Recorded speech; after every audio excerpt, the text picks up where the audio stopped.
Have you ever walked away from a conversation and thought, did I sound stupid? Did I talk too much? Wait, why did I even say that? If that sounds familiar, don't worry, you're not weird. You're just stuck in the same mental loop that millions of smart, thoughtful people fall into every single day. You play conversations on repeat like an old cassette tape. You analyze every sentence, every pause, every awkward laugh. You reframe what you should have said, how you should have reacted, and sometimes you even feel like you're rewriting history in your head. Exhausting, right? Here's a wild stat. 98% of what we worry about never actually happens. Yet we spend hours every week stuck in our heads, overanalyzing everything we say. But here's the truth, overthinking doesn't mean you're careful or considerate. It usually means you're scared. Scared of judgment, scared of regret, scared of being misunderstood. And today, we're going to break that down and give you the tools to speak with clarity, confidence, and calm. Before we dive in, take a second and hit that like button if you've ever felt stuck in your head after a simple conversation. It helps more people like you find this, and it tells the algorithm that content like this matters. Also, if you're serious about improving your mindset, communication, and confidence one video at a time, make sure to subscribe and turn on notifications so you never miss an episode. Let's start with the first reason you overthink everything you say. Reason number one, you think you need to be perfect. This is the most common one. You feel like every sentence has to be a masterpiece. You want to sound intelligent, witty, well-spoken. You want to avoid awkward silences, filler words, and anything that makes you seem less than ideal.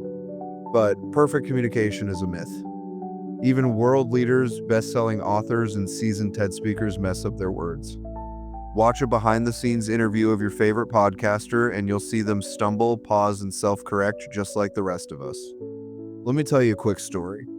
Meet Sarah. She's a new team lead at her job. In her first team meeting, she stuttered once and repeated herself. She walked away thinking, they probably think I have no idea what I'm doing. But later that day, one of her colleagues messaged her, hey, I really liked how you explained that deadline. It made things clear. The truth, no one noticed the stutter. They remembered the clarity because authenticity beats perfection.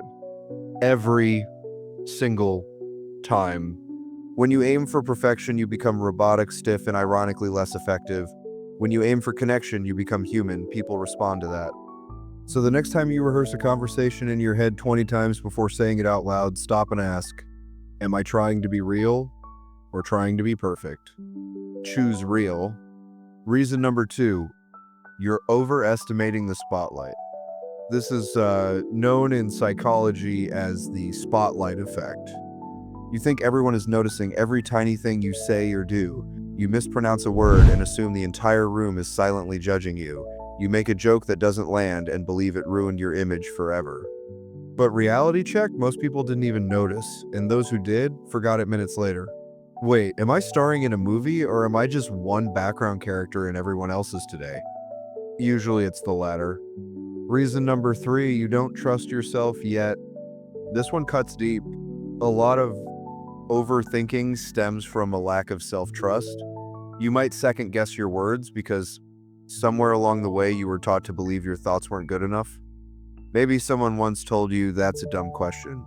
Or you were constantly interrupted or ignored growing up, or maybe you made a mistake in public and it haunted you for years. Over time, your inner critic became louder than your voice. Let's bring in James, a college student who constantly over-prepared for class discussions. He'd rehearse his points in his head over and over, then say nothing when the moment came. After working with a mentor, he started raising his hand with imperfect thoughts, no polish, no prep. The result? He got invited to lead a peer study group. Turns out people liked that he spoke from the heart. Self-trust grows with exposure. The more you speak, the more you see. Nothing explodes when you're imperfect. Reason number four, you're tying your worth to performance. This one's subtle but brutal. You're not just worried about sounding awkward, you're worried that sounding awkward means you're not enough. In your mind, if you say the wrong thing, it reflects on your value, so every interaction becomes a test of your worth. No wonder your brain goes into overdrive. But your value as a person is not measured by how smooth or impressive you sound. Your worth isn't performance-based.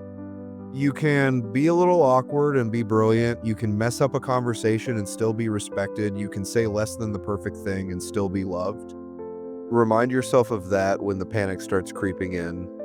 Reason number 5, you're in a mental environment that fuels it. Sometimes overthinking isn't just internal, it's environmental. If you're surrounded by people who constantly interrupt you, correct you, or make you feel small, your brain learns to stay on high alert. Or maybe your job requires nonstop public speaking or customer interaction, and your mind doesn't get time to cool down. Overthinking becomes a defense mechanism. Here's the fix: audit your environment. Who are you most comfortable around? Who makes you feel seen, heard, and unjudged? Spend more time in those spaces. Your nervous system needs safety to unlearn its habit of constant scanning and self-criticism. And if those spaces don't exist yet, create them. Helpful mental models to interrupt the loop. Let's get practical. Here are some quick mental reframes to shut down overthinking in the moment.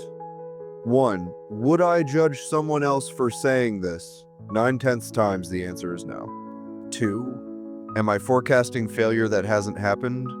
Remind yourself, worry is not a prediction. 3. Can I survive being misunderstood? Yes, you absolutely can. 4. Does this conversation need a script or does it need presence? Choose presence. A visual metaphor to remember. Imagine your brain is like a web browser.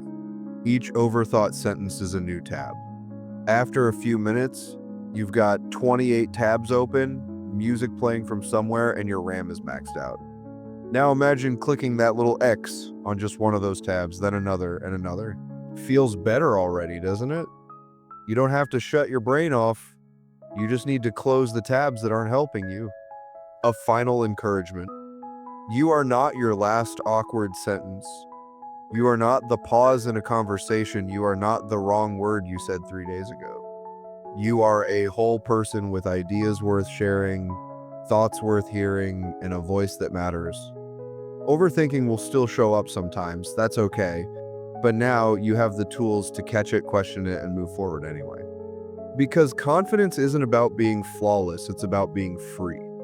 Say it scared, say it imperfectly, say it anyway. If you made it this far, you're clearly someone who values growth. So here's your next step. Like this video if it gave you even one helpful insight. Comment with which mental model or tip you'll try next. Saudi Scribe for weekly tools to stop overthinking and start speaking freely. You never know who you might inspire just by sharing this. Thanks for being here. I'll see you in the next one.